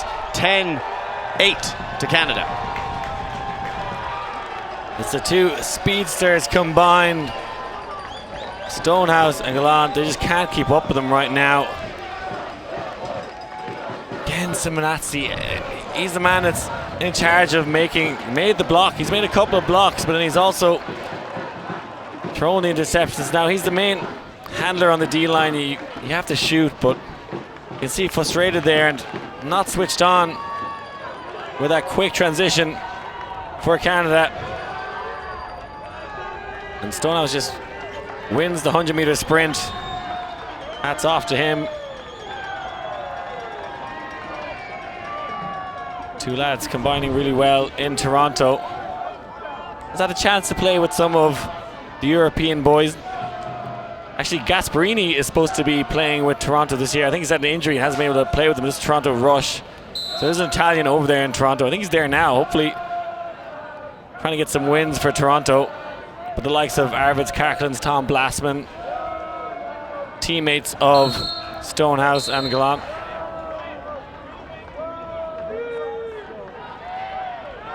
See the impact Gallant has had on this game already. Some big throws and chasing them down as well. And another brick.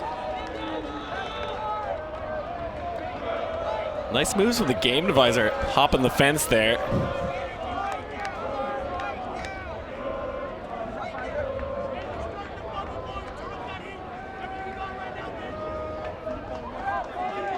It's like a bit of a junky look perhaps from Canada, or maybe just a straight up zone. Poltuck. Mancinelli. Back to Poltuck. Mancinelli. Fantini. Nicely down the line to Rossi. And that one just a bit too quick and ever so slightly behind Mancinelli, so a critical turn. Belis must have a V8 engine because he's staying out there. They've had a couple of miscues in this game, and the Canadians look a little more switched on, Lorcan. Like you said at the start of it, it generally comes down to who wants it more. And the Maple Leafs seem to be having that edge right now. Podner throws it over the top. It's nicely collected. The hammer faked. And then Ewan shoots for the end zone. Help defense arriving.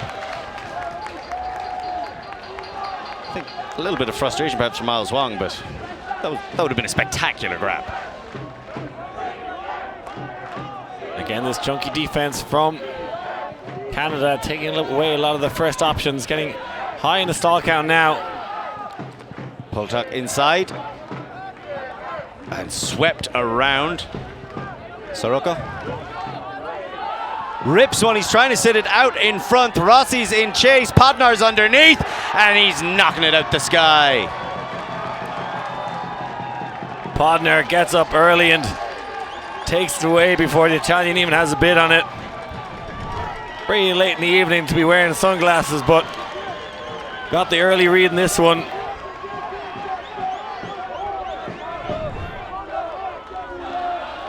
And now they go for the big backhand to absolutely nobody. I feel like you're agreeing with Brichet as he makes his way down the pitch. And the Italians quick fire back. Already at their brick mark. Trying to lead Poltuck. He's able to scoop that one up just before it hits the turf.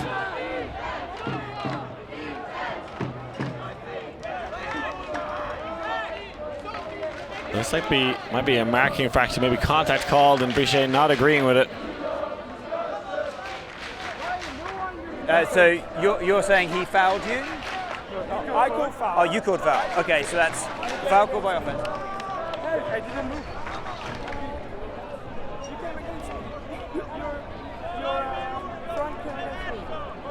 There's a foul contest. Okay, what stall do we have? Okay, cool. We're coming in turn 5.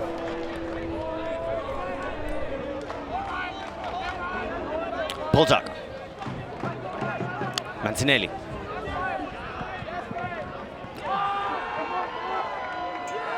Podner and Mancinelli going to have a little conversation about that. I imagine a conversation that will echo around the sideline as well. To me, he's asking for VAR immediately. Looks like Podner might have closed let's the be door. quick about it, guys. They're Everybody else, straight leave them alone. Stay where you are, please. Gone straight to Nathan Klakovic. No time for talking. And a bit of a double team there before it went off. And mediates, sure. But if you think I think it might have been in the Italians' hands, in my opinion. Yeah. Oh, sorry, I've forgotten you, Spirit Captain. I thought we were just piling on. Klakovic was quick with the hand up to let him know he had the perspective. I think he's still high on his hand. Look. Nathan giving his advice and. So it's still in the hand. Yeah, like you touched me here. No, you touched me before. Sorry, guys. I think so, yeah. So what do we have? I don't know if Podner will go to Nathan so quick next time. But I think that's the right decision, and eventually comes to the correct conclusion, I believe. And oh, it was very close. It was very close. And again, the angle that Nathan's at there is probably forgiving for the Italian man, but there was also a little double team in there from Canada at one stage. Good spirit from Podner in the end. As it goes back to Mancinelli. Big swing around, Rossi. And he shoots for the end zone. The quick snap backhand sits out in front and is comfortably collected by Andrea Fantini. They're keeping it close, 10-9 as we approach the final 10 minutes. Walking a tightrope here. The Italians kind of lucky to be within one at this stage of the game. I think the Canadians have been better overall, but doesn't really matter now, just a 1 point difference. You can see the Canadians a little frustrated. I don't think they need to be. Okay, had a bit on that one. Perhaps a little dramatic. I think you just got to tune in to the next point and, okay, you didn't get that one, get the next one, get the next block for your team. So we have another look at this throw. Fantini with a fantastic grab. Under that pressure, you can see he's trying to keep things calm. If I may momentarily speak for people who fill the lower end of the rosters, you don't get that many opportunities, so I could understand to an extent the frustration from Wong. I think we need to order more field discs here for Showcase Field. Little stampede through the sideline there. Not even the chairs or discs are safe. This is Viking clap. It's kind of been adopted in general by fans across the world. Did start with the Icelandics way back in the Euros and helped them beat GB. Wonder if it could help Italy surmount the challenge in front of them. This is a very strong outfit from Canada. They put a lot of their best players, a lot of their hopes and strengths to try and win this title into this Canadian side. It is pretty fun to do the clap on. It's hard to resist, right? We're kind of surrendering our objectivity. This is really pushing my limits as a journalist.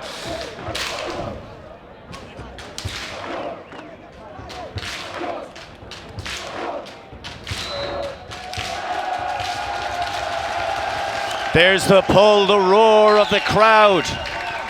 Echoes in this cavernous moment. Who will it swallow whole? Who will come out on top? Gallant looks to launch to seemingly nobody. Mattia Brini gets the touch, knocks it further away. I think he nearly made it more catchable there with that touch.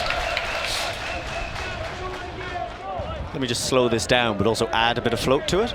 Not sure what happened downfield. Presume the turnover still stand because that was to absolutely nobody. Not sure what happened there.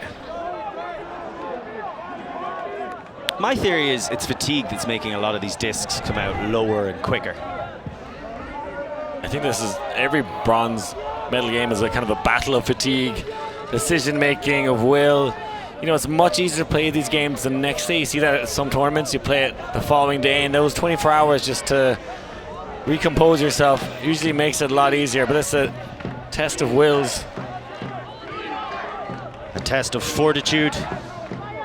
These players searching the very outer limits of their physicality, of their resolve.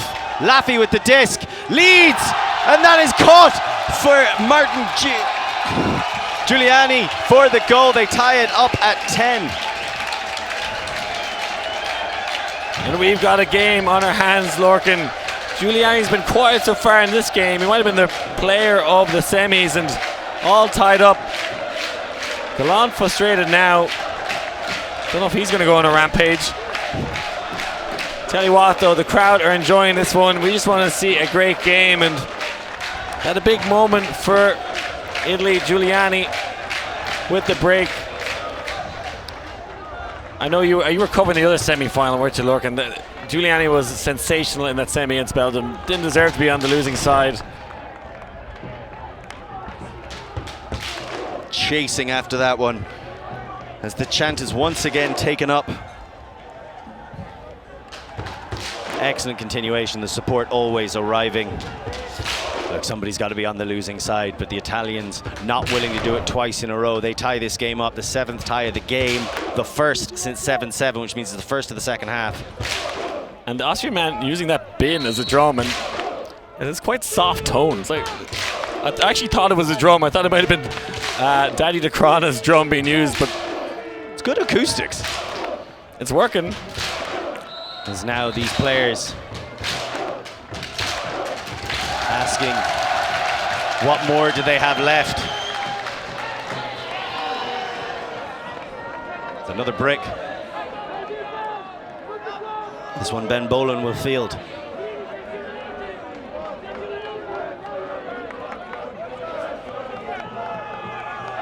Marked closely by Grazzini. Cut to the break side. Ricky Tran finding energy from somewhere. Feeds the center of the pitch. Carter Bear with the push pass. Across to Ben Boland. Uncontested foul, or accepted foul. On the mark, Grazzini. Getting a little too close for comfort.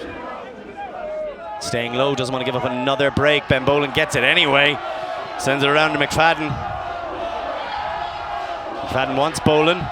Hits him on the inside. Boland looks for the continuation. Still attacking that break side with his fakes, if not with the throws themselves. Now he attacks with the throw. The help defense arrives. It doesn't matter. Oscar Stonehouse gets huge.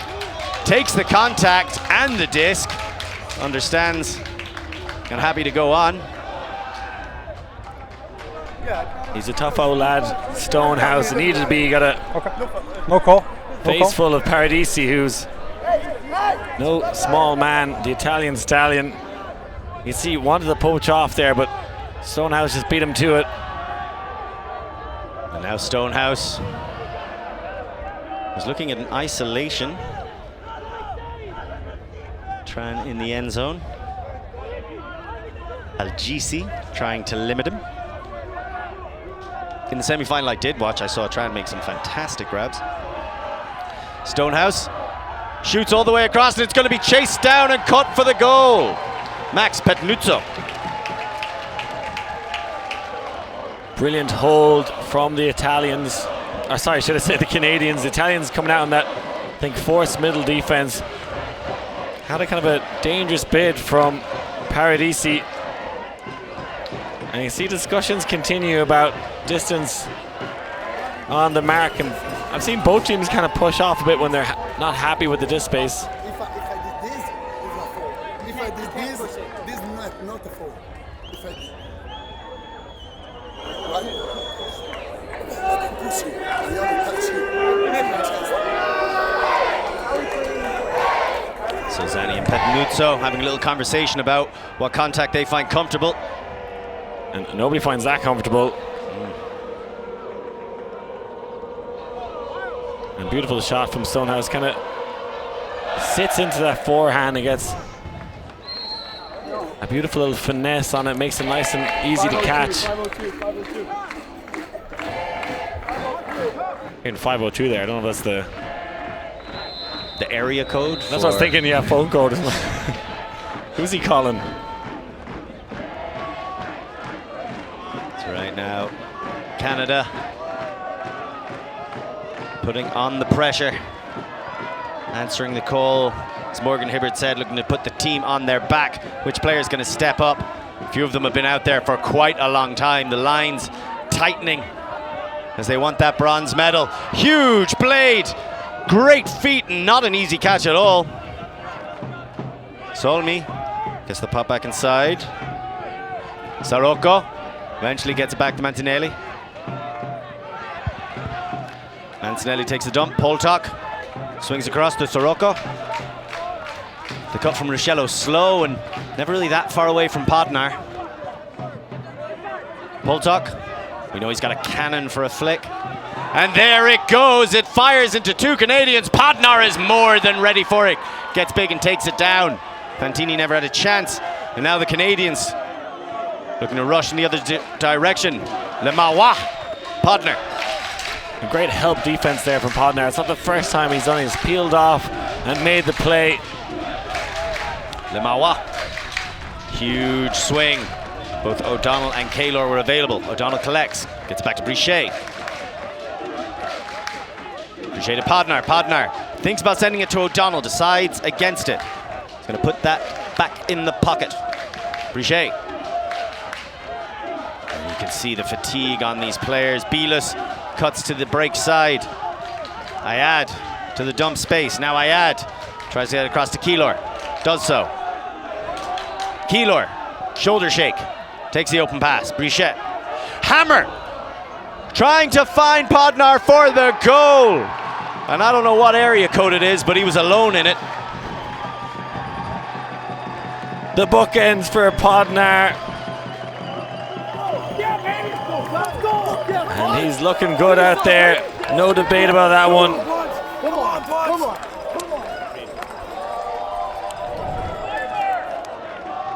As you watch this replay and see Podnar, his cutter not active, so just peeling off the back. And he's done that a couple of times, so good at it. And the Italians think getting tired, and when you're not active, you allow the Canadians to do just that. And looked like they were a bit stuck there, the Canadian D-line, and going for a classic D-line shot, just put up the hammer. So back to a 2-point lead as we have a heat stoppage here. I think they'll have to do it whether they like it or not. It's actually not that hot anymore, quite late in the evening, but things definitely heating up in this bronze medal game as the Canadian D-line take a well-earned water break. Melvin Brichet with the hammer, putting the team on his back and helping them from 10-10, 2 in a row. Canada go to 12-10 up. We're entering the closing exchanges. Who will come out on top? Find out after this break. The 2025 club season is upon us, and Ultiworld is bringing you all the action. Ultiworld is the best place for live video, news, highlights, and analysis of your favorite teams and players. Scores again. Make sure to subscribe for our extensive live coverage of the USAU club season, including the thrilling club championships in San Diego in October, exclusively on Ultiworld.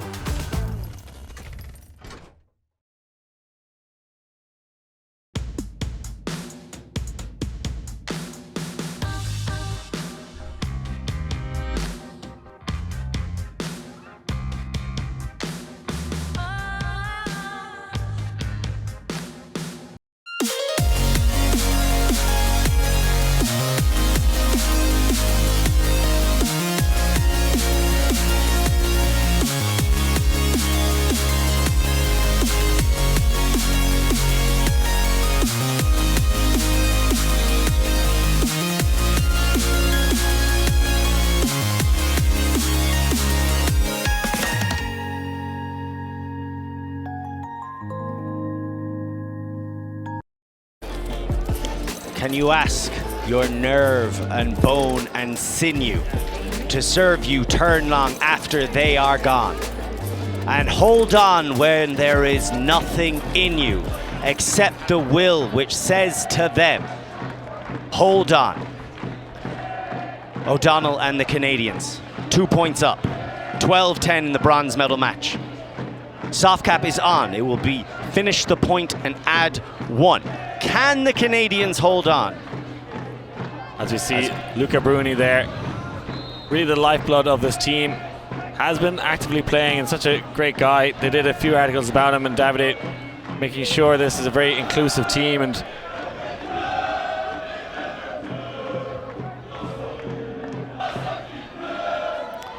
here come the Italians. Shot down to the end zone. De Grazia. Mancinelli. Fantini. And the Canadians coming out with a zone, Liam. What do you think of that? a little surprising, but trying something different. Usually the Italians have been very good at playing against it, but this is where the Canadians really set the trap and put a lot of pressure on. De Grazia. Across. Rossi.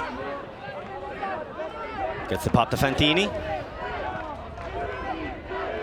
And then back around to Mancinelli. Links up briefly with Fantini, gets it back. Kai O'Donnell at the front of that zone. No idea where he's getting the energy. Seeing a lot of the same faces out there. The lactic acid building. And just a bit of a drop. But pressure around. And now Canada. Chance to take a commanding lead. 3 up. And there's the shot. They don't want to waste any time, but they do want to waste possession as that one goes straight down. Yeah, the soft cap is on Lorcan. It's finished the point in ad 1, and I feel like Italy need to score this one, because they'll need to get a hold and 2 breaks to win. They don't want to have a mountain of breaks to try and get at the end. And again, sticking with the zone here, the Canadians, and definitely trying to trap on this far sideline. That's really getting low with a beautiful break to De Grazia, but then he rushes it, and there's a quick pop. O'Donnell collects. Excellent opportunism by the Canadians. Perhaps it's coming apart at the seams ever so slightly. 13-10. The smash and grab from Canada there, turning over inside their own end zone. They waste no time. It will be a game to 14. And usually so good against zones, this Italian side, but a lapse of concentration. Looking at his hands there. Don't know what he was eating before this point, but they punched it in. O'Donnell, I know, another one of those stars at the World Junior Championships last year, and it's a very young Canadian side, and you know, I think they're going to have a great team in 2 years' time as well. They'll have plenty of returners, presuming they want to compete here in the open division at U24 Championships. You feel any time you can get a repeater back or someone that experience is going to play dividend, and we see so many of them on this Italian side. They lost the bronze medal game 2 years ago on the brinks of defeat here. Will they let it slip once more? Within a hair's breadth of the final. And now at an arm's distance from a bronze medal.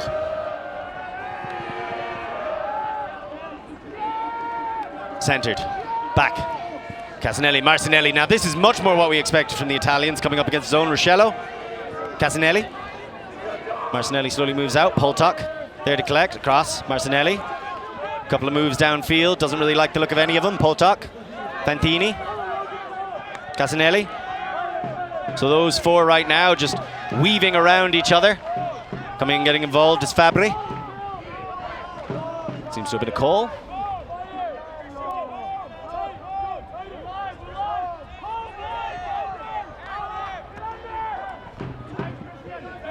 Poltok tries to thread the needle and does so to Ruscello. So 13-11, game to 14. 3 breaks on the bounce. When the most we've seen in a row is 2, Liam.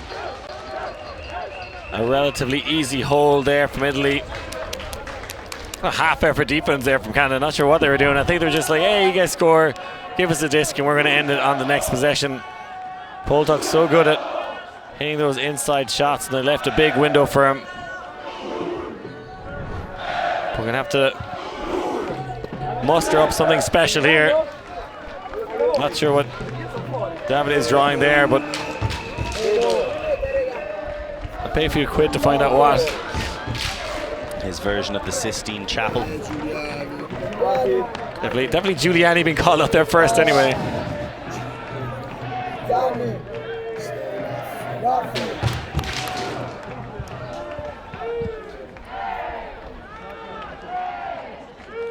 Plenty of energy still in the stands. Can the Italians capture it? Davide taking a long old ponder over what line he's calling. Laffi and Giuliani were first called out there. Morgan Hibbert keeping things calm.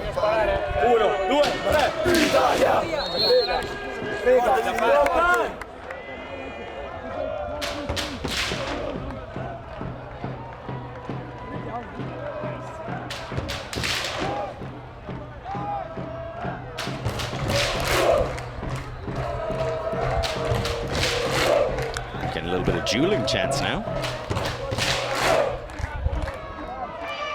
There was a rousing chorus of "O Canada" before the semi-final from the Canadian fans. That proud land from sea to shining sea will be cheering right now for their boys in white and red. They need one more hold to bring home the dirty gold.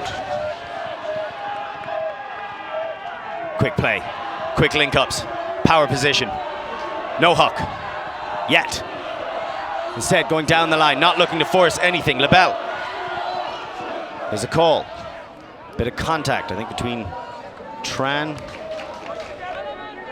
colliding with Paradisi. Lebel. Marked by Giuliani.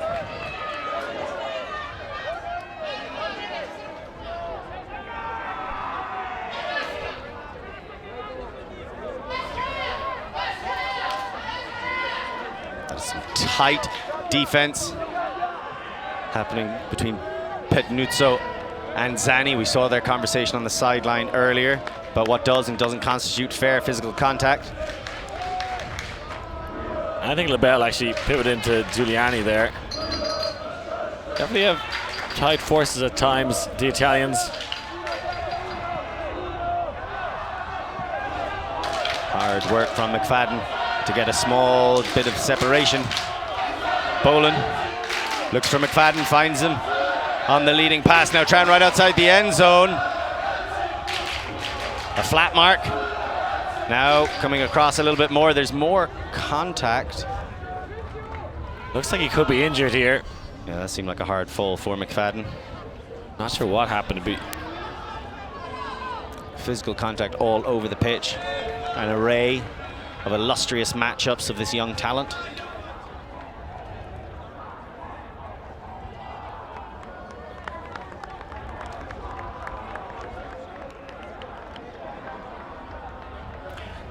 And that looks like a nasty one there for Canada. It's not when you see it potentially the last point of the tournament. I suppose better doing it the first point of the tournament. Yeah, he's not looking too good right now. And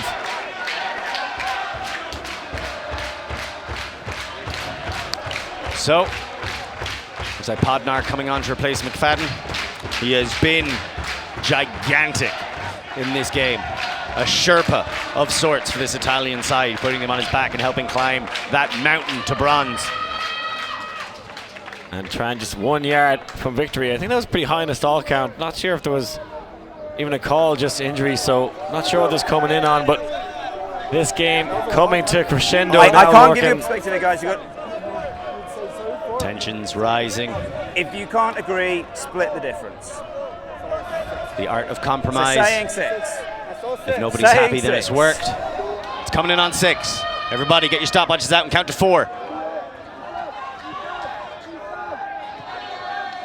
I gotta say, that felt like 4 seconds. But the dump pass to Boland. It's an accepted stall out. It was 4. It was 4. It was 4. Look. Hands up. Ricky Tran. Fair play. Stall out. Podnar was trying to contest someone else's stall out.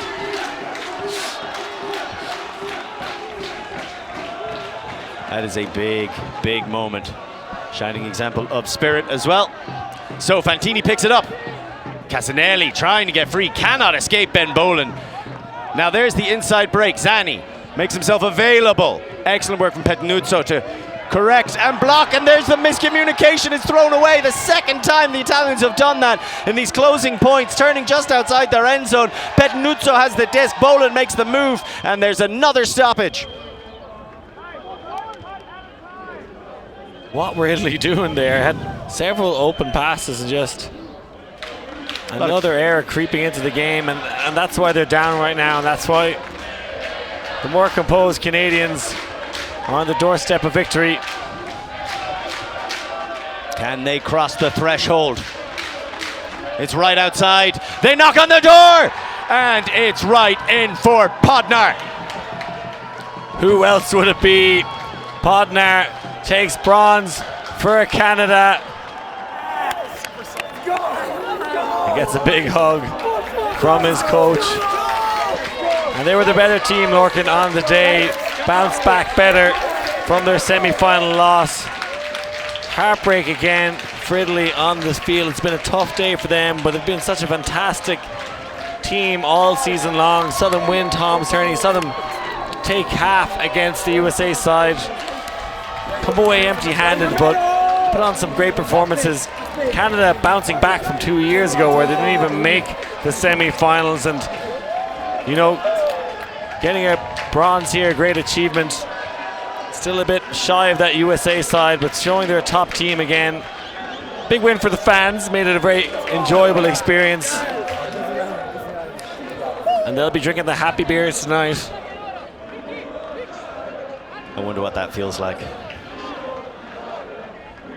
You can see the love, the support, the joy, the sport. As we have a look once more, this is the stall out that made it seem like maybe Italia can close the gap, continue to push it. Chan just accepting it, ready to move on, in a classic example of, I think that disc just stayed in Zanni's hand a split second longer than he wanted to, and Podnar full extension grabs it for the goal. Look, there's been a lot of conversations this past week about him, but at the end of the day, when you say that name, you have to say he got a bronze medal under 24s, and he was instrumental in this performance.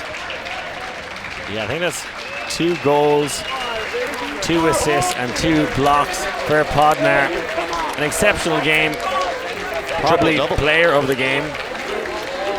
It's between him and maybe Boucher. I personally love Gallant.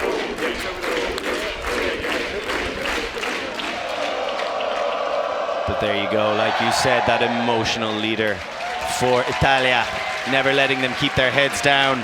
So Luca Bruni brings to the squad pride, purpose, passion. And that's something that defines these Italians. They may have fallen at the final hurdle and come fourth, but still plenty to take home with them.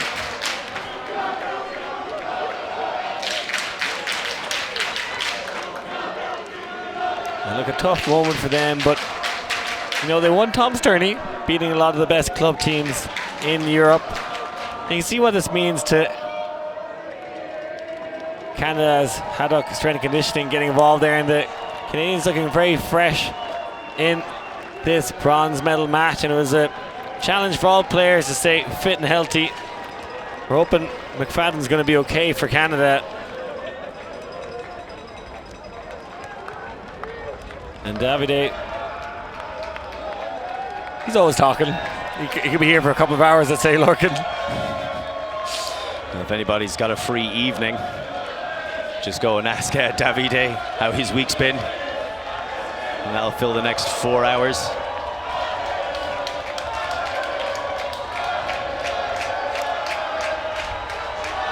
As you look there, Italy just, in the end, too many throwaways, too many, I don't want to say unforced errors, because that pressure was always there from Canada, but low forced errors, throwaways you thought they could have made, opportunities you'd assume they would have taken. And ultimately it was Canada. A couple of players, standouts, but a squad effort throughout. And now we are talking to one of those standouts, Justin Podnar. Thank you so much for joining us. My first question has to be, where do you find the energy for that kind of a performance at the end of a tournament? Yeah, it's tough. It's definitely a shock to the system after a tough semi-final against the US, and I think the boys just came out and we were like, we did everything we could in the semi, had some errors, but let's show them what Canadian Ultimate is really about. And I feel like this was a game where the whole squad came together and we just lifted up and were able to have more energy, like you said. And yeah, it was a beautiful game. Congratulations, Justin. Yeah, I think a much more spirited game as well. I think many people are reflecting on that pool game, and I don't think there's a benefit for either team to have those, you know, low spirit scores. Chippy game, that one much cleaner.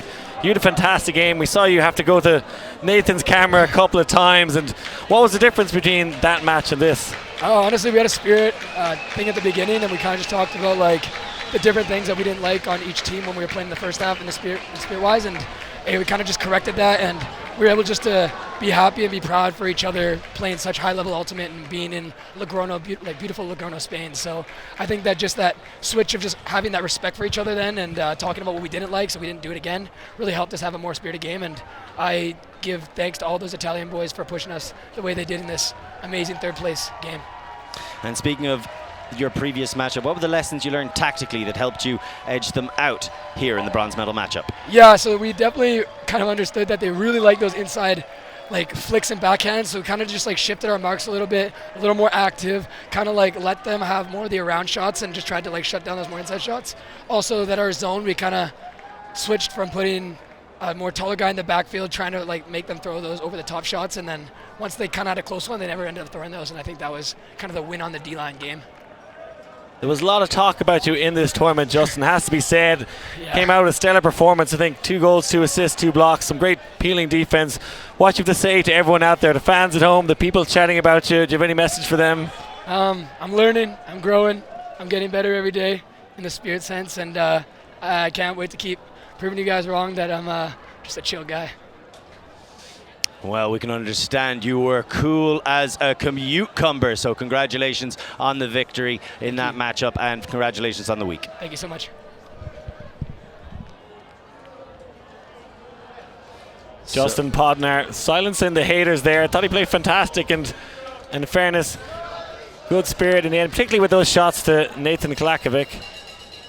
As we're going to go right back down, we've got another interview lined up, this one with Melvin Brichet.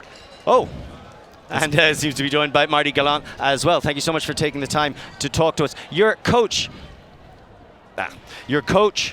spoke to us, Morgan Hibbert, about putting the team on your back, and actually both of you really, but we'll direct this at Brichet, really epitomized that in this matchup. So how do you get yourself in that position coming into this game? Morgan a parlé aux gens tout à l'heure, puis il a dit que fallait vraiment que tu aides l'équipe, comme tu mets l'équipe sur ton dos pour nous aider à gagner. Fait comment tu te sens, puis comment tu as fait ça? Comment tu as été capable de faire ça? C'était un rôle déjà différent parce que c'est vraiment bizarre pour moi de jouer avec Team Canada. Et je pense que j'ai juste utilisé l'unité et la confiance des gars que j'avais autour de moi. Je pense pas que j'ai porté l'équipe sur mon dos. J'ai juste suivi. He said he doesn't really feel like he put the team on his back. It is a little weird for him to play with Team Canada, given that he's French. But really just the unity and the confidence from the other guys really just helped him play through all these points and play amazing. And look, a really tough game, the bronze medal one, especially when it's the same day as your semi-final loss. How did you bounce back? How did you beat a fantastic Italy side out there? La game de bronze est tellement difficile parce que tu viens de perdre le semi-finale avant. Fait que comment est-ce qu'on a été capable de Je pense que le moment après la défaite contre les USA, il a été vraiment important. On s'est réunis, on a trouvé des solutions. On savait que la game contre les USA allait être difficile. Donc on gardait en tête qu'on ne voulait pas partir avec une médaille de quatrième. Donc on s'est vite reconcentré en équipe.